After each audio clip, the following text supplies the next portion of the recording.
Words. It was a journey of words. With words, we played hide and seek. Mother told fairy tales.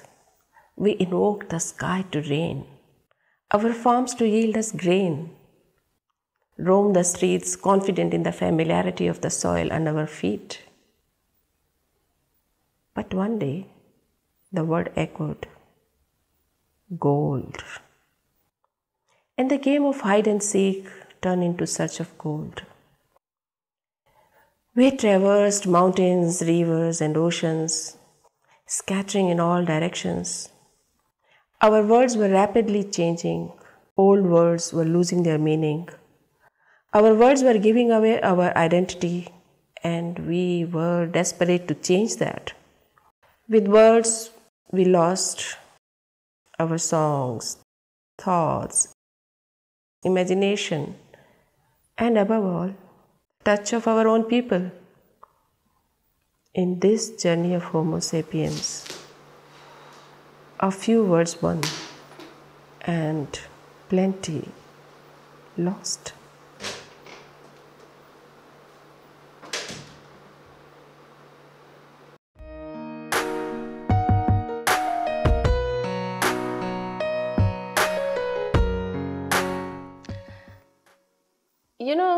Language is one of the main things which separates us from animals. If you look at the history, 30,000 years ago, when the struggle happened between Neanderthal and Homo sapiens, why Homo sapiens won was because they had a better language. Neanderthal man was also capable of abstract thinking.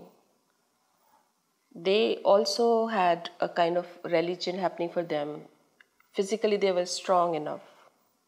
So the only difference was language. So language is so important for our survival. And somehow we human beings tend to speak the language of a winner.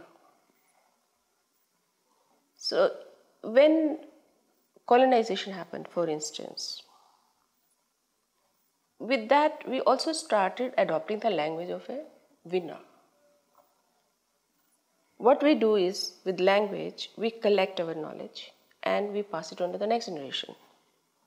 So in all these agrarian societies, the information which was being passed on in their respective languages about their plants, about their mountains, rivers, about their medicine, personal behavior, social norms,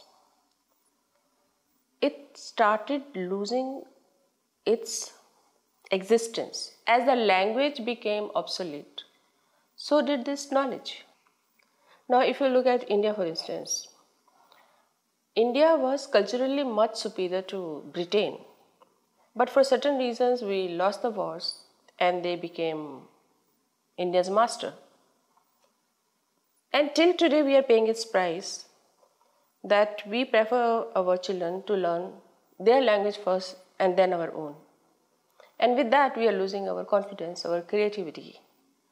As if every time we need the stamp of their approval on our thoughts. So I think this is a very big loss to humanity. And it cannot be helped because we have the tendency to ape our winners. But today we are at a stage when we understand these things much better and we understand the importance of language much better.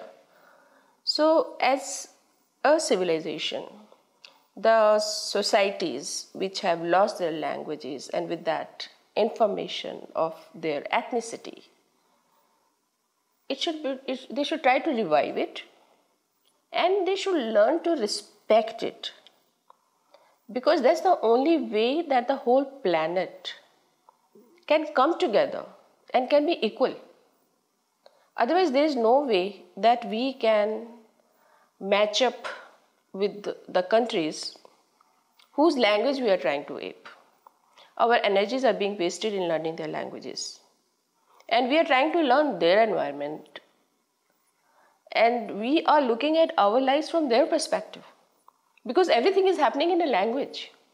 So language is such an important tool in our hand, which in many ways nature has given to us. It's because of our larynx and because of other certain genes that we are capable of speaking. So the power which has been endowed to us by God, by nature, we are just giving it up to a winner who is good at waging wars, who is good at designing weapons. So I think it's time we think about it.